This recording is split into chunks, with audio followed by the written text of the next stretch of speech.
Good morning, Europe. It's Monday, the 22nd of November. Thanks for joining us. These are our top stories. Violent clashes in Brussels as COVID restrictions return to a number of European countries. A Christmas parade in the US state of Wisconsin ends in tragedy after a speeding car plows into the crowd. Chinese tennis star Peng Shuai talks to Olympic officials, but supporters say they want more evidence that she's safe. Austria is the latest country to enter in a fourth lockdown since the start of the pandemic. The country's low vaccination rate has led to record after record in the number of infections. Vienna will make vaccinations mandatory in 2022. The new restrictions will remain in place until the 13th of December at the latest. The Christmas period will be interrupted for several weeks and many Austrians used its last day of normality. Many are just resigned, but for business owners it's a big hit. We're not in a good mood. We had these 6 weeks already in our plans. The work here has been great fun so far. Nobody thought there would be a lockdown for the Christmas markets. It's a bit sad for us and shocking, so we're not happy. In several cities, including Salzburg and Linz, protesters gathered to reject a new lockdown and the vaccination decree. In Brussels, peaceful protests against the new COVID rules decided by the government soon turned to violent clashes. Police used tear gas to restore order. Belgium will make teleworking mandatory most of the week and will broaden the use of the face masks after the number of new COVID cases has reached worrying levels. The Czech Republic will also apply stricter rules, especially with the unvaccinated population. Negative coronavirus tests will not be recognized as COVID certificate to go to a hairdresser or a restaurant. Companies must also test unvaccinated workers on a weekly basis from Monday. Germany had already imposed stricter measures. Closures of some public places, more control over the non-vaccinated. Now the German authorities are debating, due to the low inoculation rate, whether to make the vaccine mandatory.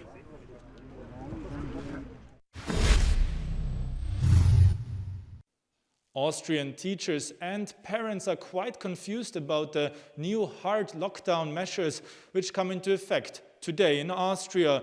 While most non-essential shops remain closed, as well as theaters and bars and restaurants, schools remain open. But the Austrian government urges parents to keep their children at home and safe, because school children have among the highest 7-day incidence rates in Austria.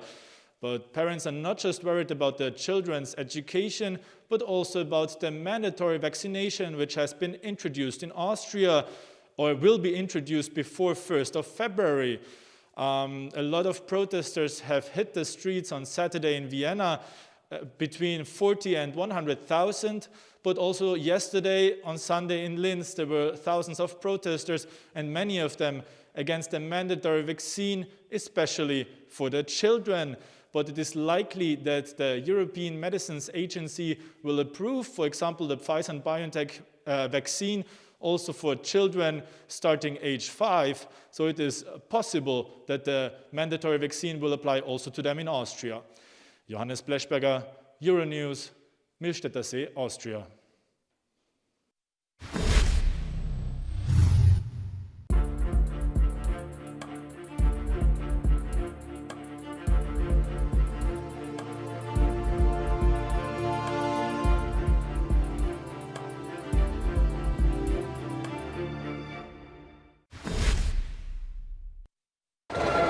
Police in the US state of Wisconsin say there were some fatalities after a car plowed into a Christmas parade in the town of Waukesha. They have not confirmed the number of deaths, but said 11 adults and 12 children have been taken to hospital. The incident took place on Sunday afternoon as crowds watched the annual holiday parade. Police Chief Dan Thompson told reporters that a person of interest is in custody and a car has been recovered. Thompson said there are no other threats, but roads will remain closed while the investigation continues. Dozens of people marched on Sunday in the Polish city of Białystok, close to the border with Belarus, to support the border guards amidst the ongoing crisis that's facing the country. A resounding response to the activist demonstration on Saturday, a few kilometers to the south, asking the Polish government to assist the migrants. The Polish Prime Minister Morawiecki met on Saturday with representatives of the three Baltic republics, gathering their support on a crisis that could soon be their crisis too. In the last 40 hours, Lukashenko transported migrants directly from the Polish border to logistic centres a few kilometres from the border with Latvia. This best shows that these people are an instrument in the hands of authorities in Minsk. In the meantime, hundreds of migrants wait for their turn to cross the border or to be repatriated in a warehouse near the Bruzgi checkpoint. The Belarusian regime wants to show that it is taking care of them and providing them with shelter and food. But Poland keeps reporting migrants' attempts to cross the border. Its border guards remain vigilant and on patrol.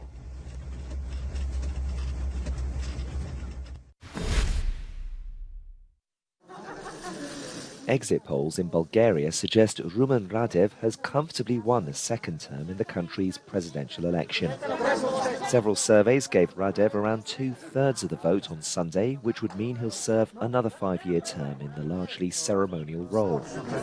His main opponent, Anastas Gergikov, secured around 32% according to the exit poll, with only a handful of voters not picking either candidate. Radev was a firm supporter of last year's anti-corruption protests and attracted many Bulgarians who are fed up with politicians they see as corrupt. But others stayed away. Central Election Commission figures said turnout on Sunday was lower even than the 40% recorded in the first round of the contest. Part of that might be because the coronavirus is raging through Bulgaria, which has the highest COVID mortality rate in the world and the lowest vaccination rate in the European Union.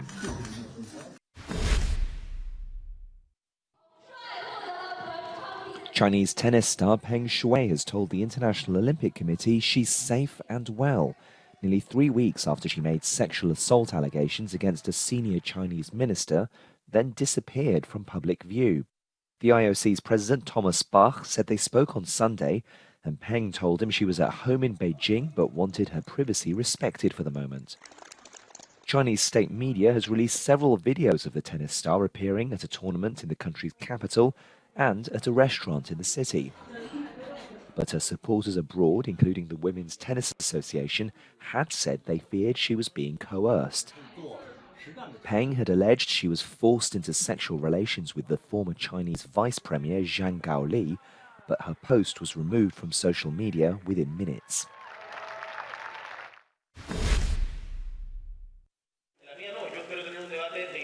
Far-rightist Jose Antonio Cast and hard-leftist Gabriel Boric will run in the second round for the Chilean presidency. Cast, an ultra-conservative and admirer of Pinochet's dictatorship, won the first round and leads the polls ahead of the second. His campaign has been based on public security, migration and Christian values. Long live Chile. We are going to work to restore peace, order, progress and our freedom.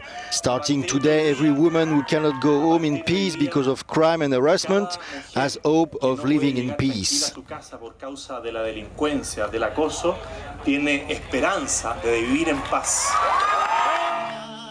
Cast's opponent, Gabriel Boric, a former students' leader, offers a completely different agenda to voters. His economic plan is centred in expanding the welfare state. The huge inequalities in the Chilean system were the main reason for the massive protests in Chile that ended in a new constitutional process. The election has proven to show a divide among Chileans so far. The current president, Sebastián Piñera, asked the candidates to seek the path of responsibility and not of populism, the path of truth and not of polarization. The second round will take place on the 19th of December.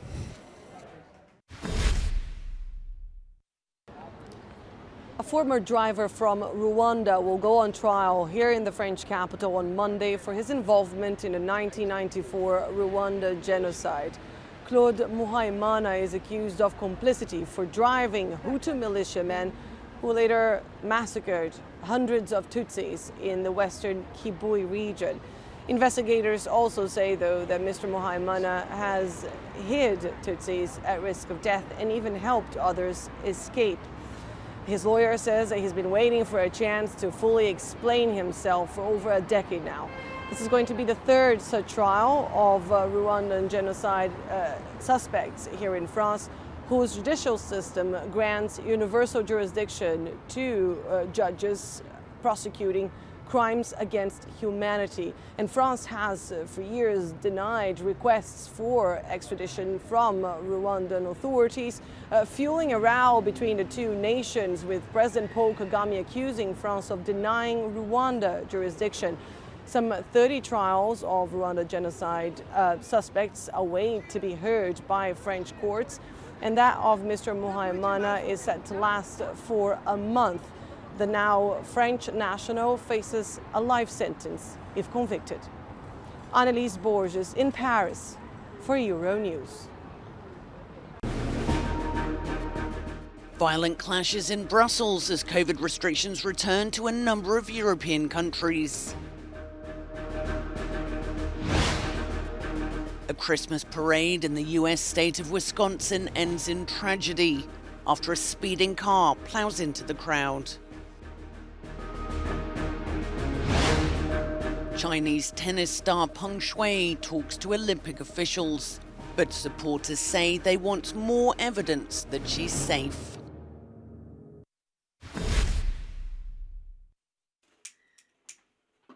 An unexploded bomb changed the life of the Rahal family.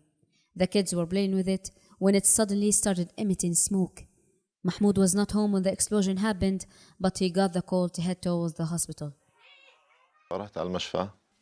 I went to the hospital and no one told me anything. They said nothing happened to your kids, don't be scared, and then...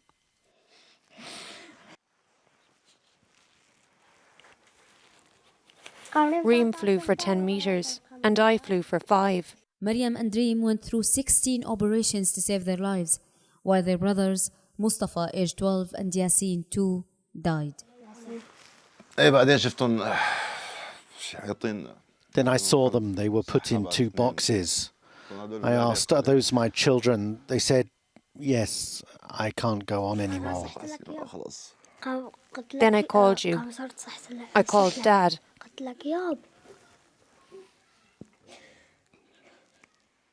There's almost no area in northwest Syria clear of unexploded ordnance. 4.1 million people in the region face daily bombardment by the Syrian regime and its ally Russia. Civil defense experts are frequently called out.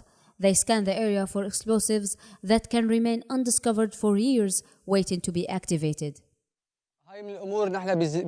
These things make our work more complicated. Today we clear a space, then the regime bombs it again. As you can see, the bombardment is still going on, whether by the regime or Russian airstrikes. So after we cleanse the area, we come back again and find it contaminated again by that bombing. So far, the ammunition removal teams have got rid of around 22,766 pieces of ammunition of several kinds, mostly in clusters. As they wait for an end to this seemingly endless war, civilians have no options but to keep an eye on the sky and another on the ground.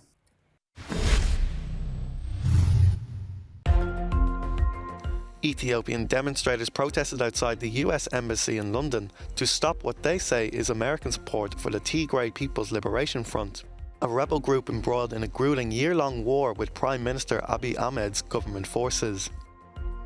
The London demonstration was one of many across the world, including one in Washington, D.C. Millions of Venezuelan voters headed to the polls for the country's regional elections on Sunday. It is the first time in 4 years the main opposition parties are participating in an election against President Nicolás Maduro. More than 21 million Venezuelans were eligible to vote in over 3,000 contests, including 23 governors and 335 mayors.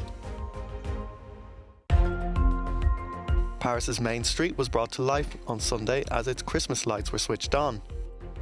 French pop star Clara Luciani switched on the lights at the Champs-Élysées, alongside Parisian Mayor Anne Hidalgo. The world-famous boulevard was packed with people who came to watch the event.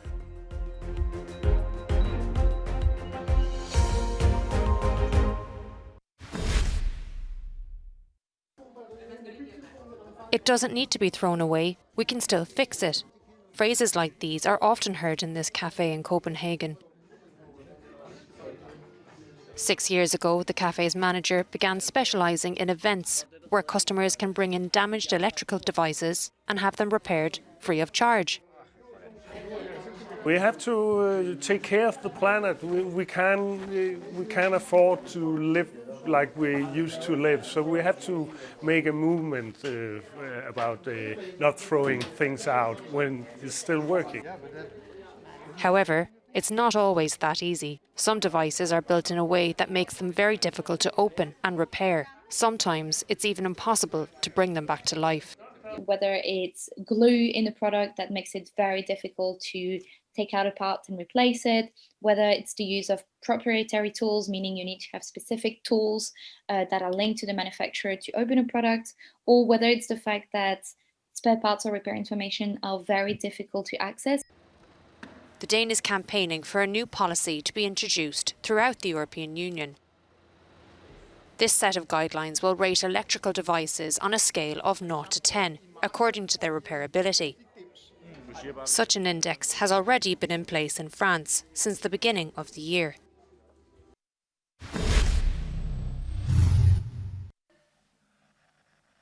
Manchester United's embattled manager Ole Gunnar Solskjaer has been fired after a string of poor results left the club in 7th place in the Premier League.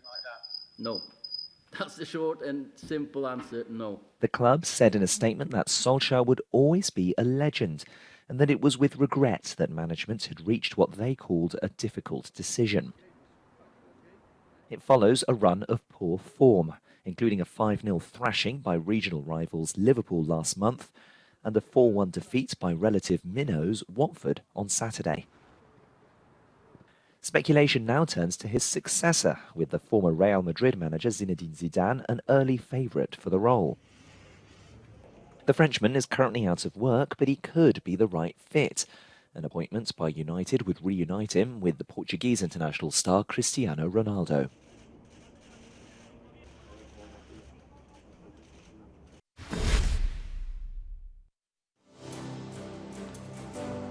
England's David Beckham and France's World Cup winner Marcel Desailly were among the stars to join the celebrations in Doha on Sunday, to remind football fans they've got just 1 year to wait for the Qatar World Cup to begin. Are you ready now?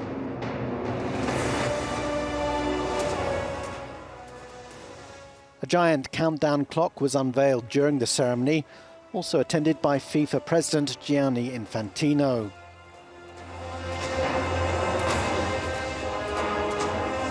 The tournament planning has been overshadowed by reports of large numbers of deaths during the construction of the 8 stadia that will host the Games.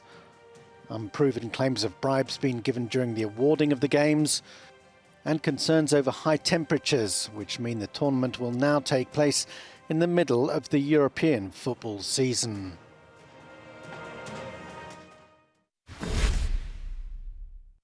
That's it for now, but do stay with us as we bring you all the latest from across Europe and beyond. You can also find out more on our website, euronews.com.